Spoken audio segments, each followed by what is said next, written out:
Everyone has tales about the strange and the bizarre. My story is about how my half-whole mask saved my life, and continues to save my life to this very day. Late in December, I was traveling north from California to my home state of Oregon. Nothing fancy. I was just going to visit the family for the holidays. On my way north, I had a small snowstorm. Nothing awful. Just a lot of snow falling all at once.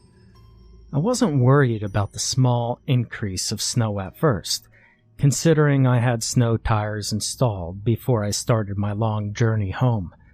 I did, however, get a little hesitant to drive when the snow started to really come down. The large amount of falling snow, coupled with the large amount already littering the ground as I traveled higher into the mountains, caused me to consider finding a place to stay for the night. I figured I could get some sleep while the storm passes over. That, and the fact that I could give my car's heater a break before it would decide to burst into flames.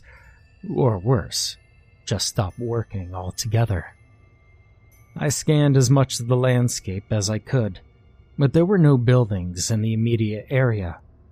The only other option that I had for my predicament was to keep driving and hope there was a town or exit nearby that I could take in order to escape from the storm. I must have been driving for at least an hour before I saw a sign up ahead indicating how far the closest city was, and my heart sank a little when I read 162 miles as it flew by my windshield and vanished into the snowy night. Now at this point, the snow was beating against my windshield, and I knew that I wasn't going to last 162 minutes, let alone 162 miles. The digital clock on my radio read 1:21 a.m., and I decided that the next turnoff I saw, I would take and hope that I could find a neighborhood that will produce some results on my current endeavor. My thought process was this: either freeze to death in my car, or stay the night at some random person's house. Weighing the two options in my head, I picked the only thing a sane person would pick, and to go with the house. So another 30 minutes flew by, and still no luck of finding a place to pull off. And just when I was starting to lose hope, I saw a turn-off in the distance. A small shape started to make its way closer into my headlights, and upon further inspection, it was revealed to me that they were two wooden poles that possibly belonged to a fence. When I turned onto the road between the two poles, the ground beneath me felt rocky and rough, like I was traveling on gravel. I didn't drive for too long before I started to see a small cabin creep into my field of view. The lights in the cabin were off, but the place seemed to be in good shape. I parked my car under a tall, wild-looking tree that took residence on the cabin's front lawn. Getting out of my car, I immediately grabbed my extra jacket and put it on, pulling the half-whole mask I wore around my neck up and over my ears to keep the heat around my face. I put my cap on and I trudged up to the cabin. As I traveled through the cold, windy night up to what I felt was my salvation at the time, I immediately regretted not getting any gloves for my hands. Despite the irritation I had with my hands, my face and the rest of my body were comfortably warm, so I didn't have much room to complain. I stuffed my frozen hands deep into my pockets and I continued my journey across the cabin's lawn. As I made my way to the door, I noticed something odd. There was no indication of life anywhere. There wasn't even a car in the front yard.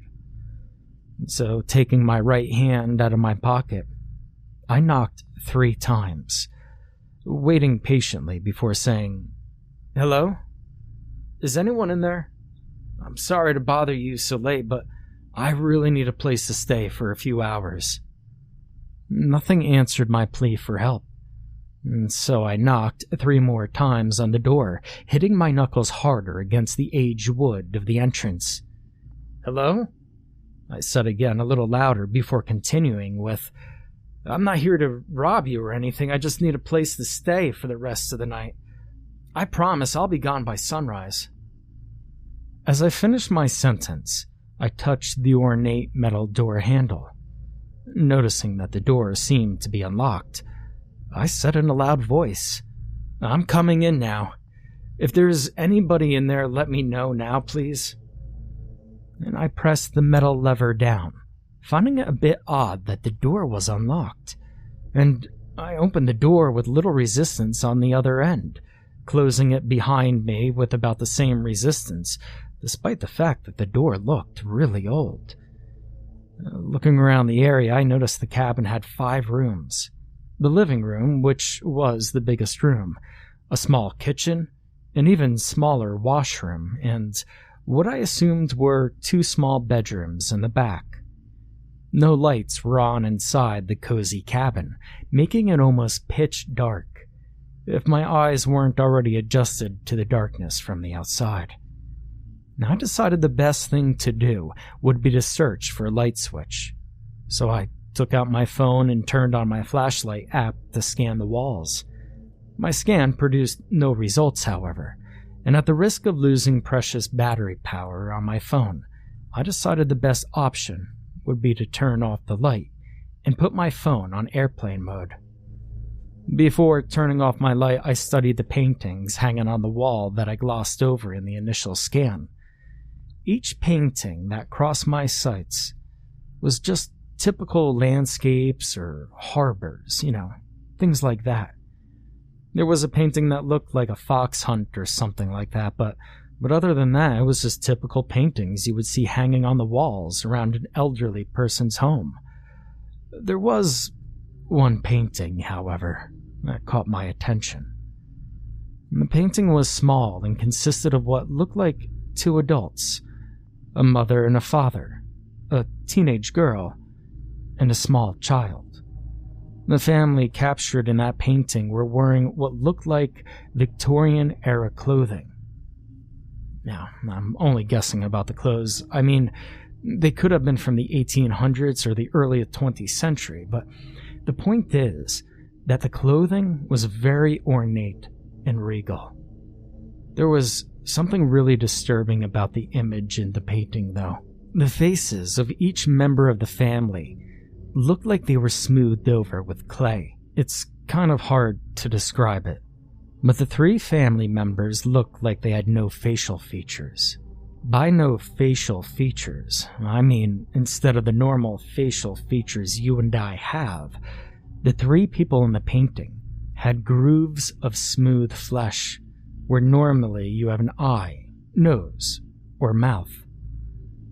And the only person in the painting that didn't possess a blank face was the teenage girl, which had normal facial features for a teenage girl. In fact, she was actually quite breathtaking. I pulled myself away from the painting to take a glance at my phone for the time. My phone indicated that it was past 2 o'clock in the morning, and so I decided to go to the back room and check to see if it was occupied. To my relief, the room was vacant, besides a medium-sized bed, ornate dresser, and nightstand. There wasn't much to go by. The walls were blank besides more sappy paintings to give it a little more atmosphere. Now, although there was no indication of a heating system, besides a chimney, the rooms were bearable enough that I figured I could just bundle up in my clothes under the covers in order to stay warm. I was only going to be there for a few hours anyway, so there wasn't much point in starting a fire. Plus, the people who owned the cabin wouldn't be back tonight considering how late it was. I hopped into the worn-out bed facing the open door next to another door I assumed was a closet, and pulled my half-whole mask completely up and over my face to make sure my head would stay nice and warm the rest of my stay. Pulling the fabric of my mask down slightly, I set the alarm on my phone for 4:30 a.m. and put it back down onto the nightstand. I covered my face again and bundled up tightly with the sheets, closing my eyes and letting dreamland take me away until I woke up after what felt like minutes later to the sound of scratching. My body froze as I heard the noise over and over again, softly coming from the closet door. I tried to relax myself by thinking that all the noise that I heard was just a rat or some other animal that was spending the night in the closet while the cabin's owners were away. Quietly, I shifted onto my back, pulling my half-whole mask down slightly, so a little slit appeared, giving me a small window to look at what was out there. I laid on the bed, stiff as a board, with my cap and mask covering my face in such a way that it acted like a visor giving me a small peek of what was in the darkness. Thankfully, my eyes were still adjusted to the dark, which gave me a small amount of reassurance as I continued looking in the direction the scratching noise was coming from. But the scratching continued louder and longer for what seemed like minutes, until just like that, it suddenly stopped. Silence filled the room again, but it wasn't a safe kind of silence. The deafening silence in the room was a foreboding, ominous sort of silence. The vacuum of sound in the air was the type of silence that happens in a movie just before something jumps out at you. And just when I began to calm myself down, the doorknob to the closet began to jiggle and turn very slowly. And my heart was racing out of my chest as I saw and heard that knob turn, and every inch of my body wanted to bolt out of that bed and out of that cabin before whatever was on the other side of that door got out after me. When I laid perfectly still on the bed, despite the fact that I had a cocktail of adrenaline, nerves, and instincts telling me to get the hell out of there, my eyes widened as the door to the closet opened slightly, and I saw what looked like a dried head attached to an elongated neck pop out of the opening, followed by a skeletal body. The thing that was emerging from the closet crawled on all fours out of the doorway and slowly made its way to the bed that I was sleeping in. I had never been more frightened in my whole entire life, as that thing stood up, almost touching the roof of the cabin, and looked down in my direction. The creature stood there studying me as I peeked through the thin slit in my mask, pure terror swirling around in my mind as I glanced up at the body of the creature. Looking at the creature's skeletal face, I noticed that it had no eyes in its eye sockets, which led me to believe that it couldn't see me even though I could see it. And just when the idea of it not being able to see me started to give me a little comfort, that is, until the creature began to speak. Strange. The creature whispered softly as it continued to watch me, and then began to speak to me. It has no fear of me. The creature continued to say in a hoarse tone as it began to breathe loudly, continuing to look at me and gripping down on the edge of my bed. Feeling the creature's bony hand touch the side of my bed caused my brain to go into complete panic mode. The only thing that stopped me from jumping up was the thought that maybe the creature believed I was dead or asleep and wouldn't attack. How can it not fear? How can it not fear me? The thing said through its clenched teeth before loudly gasping and suddenly pulling back with its open mouth in an expression that seemed like fear. It has no face, the thing whispered to itself as it continued to back away. It has no face, the creature said again, but this time louder than before and slightly more threatening. It has no face, the creature shouted as it backed off further away from the bed. I heard the thing breathing loudly and quickly before calming down and slowly returning to the side of the bed. Leaning over me slowly, the creature continued to look at me before softly beginning to breathe on my face. I could smell its foul breath, even through my mask. The smell was so powerful that it took all my strength not to gag as a reflex to the awful stench. And in my mind, I made the choice to keep motionless and not do or say anything that could compromise whatever illusion I was giving the thing that was currently studying me. The creature breathed on me again softly. The stench I smelled from its breath could only be described as pure death, which only strengthened my resolve to stay perfectly motionless.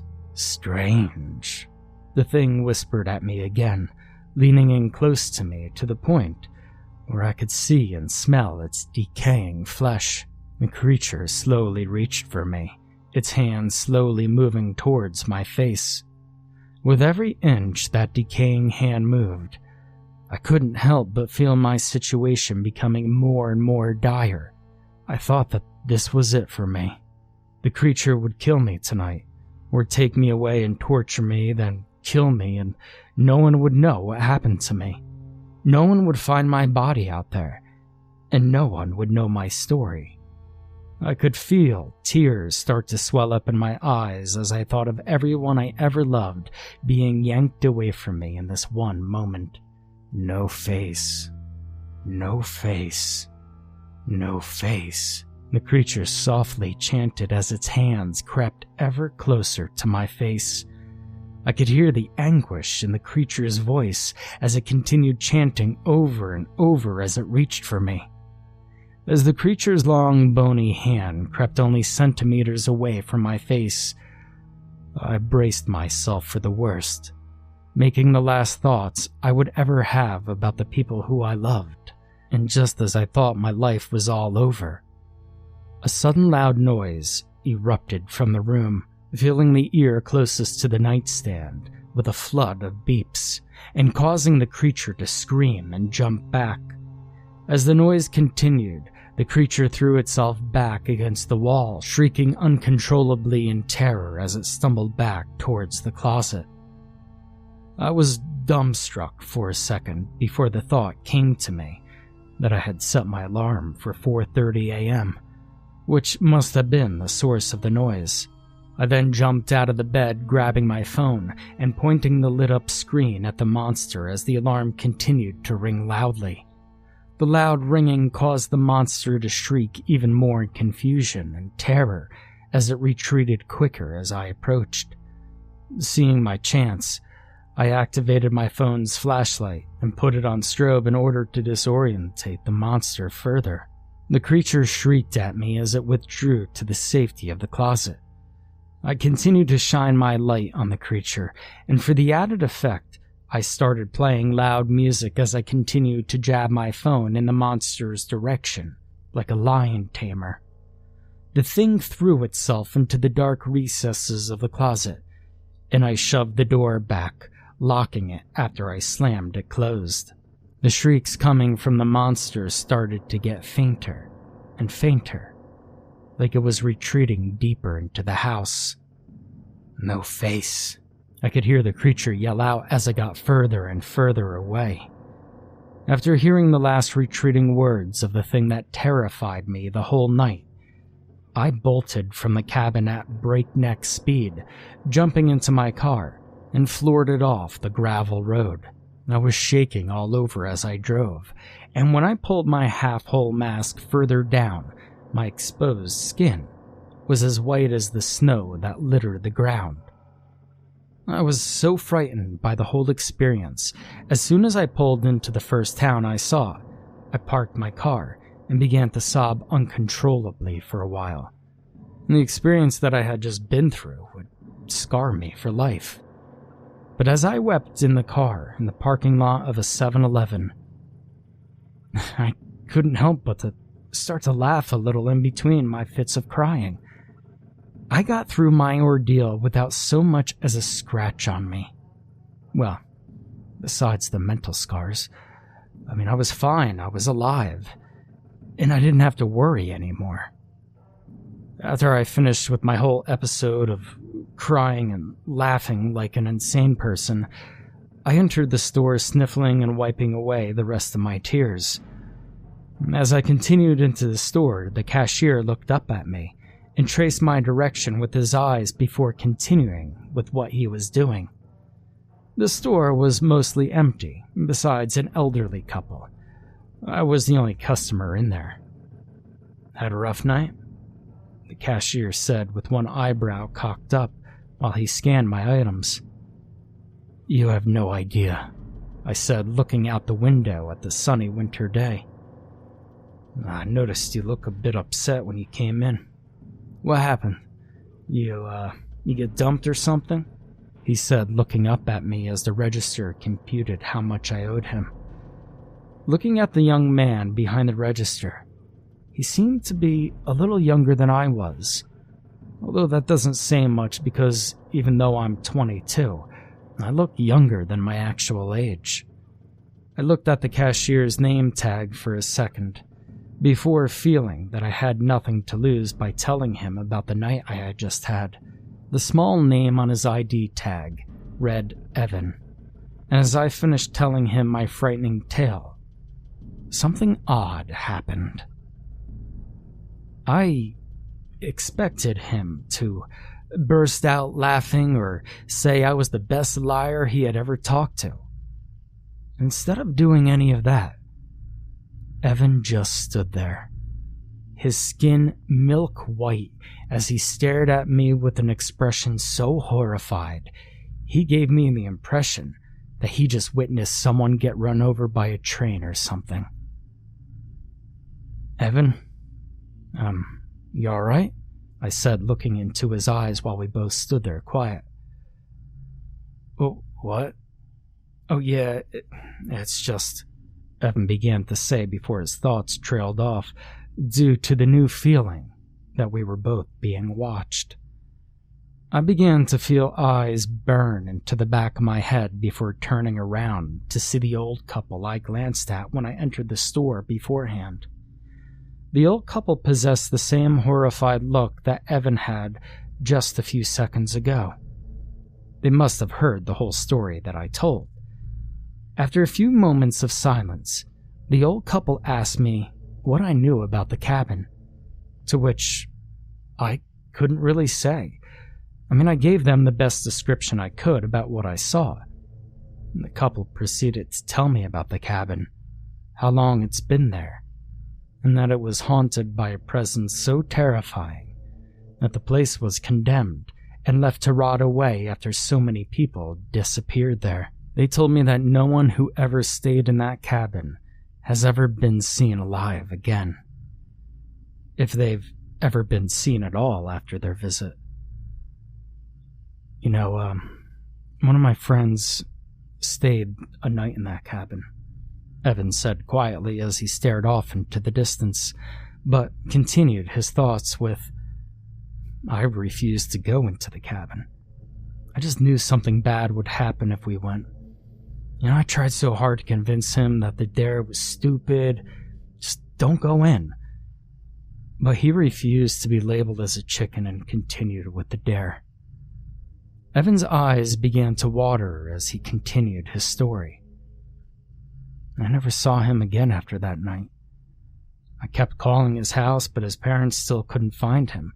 We put out flyers and billboards, but we never had any luck. After a few days, we contacted the police, and I told them about the cabin." Evan began to choke down tears as he clenched his fist. "They found him in the basement of that cabin, sprawled out on the floor. His eyes were surgically removed from his eye sockets, his nose was removed, and his lips, well, they were cut clean off. When they found him, he was naked with an incision from the bottom of his rib cage to his pelvis, down the middle of his body. All of the internal organs were extracted from his body and, well, to add insult to injury, his genitals were sliced clean off. But you want to know the worst part of it all? When the police did an autopsy on the body, they found out that he was alive during the whole process. Evan winced as he remembered the whole gruesome sight, and he said, "They never found out who or what did it. There was no DNA evidence to convict anybody. They didn't find the tools that made the incisions.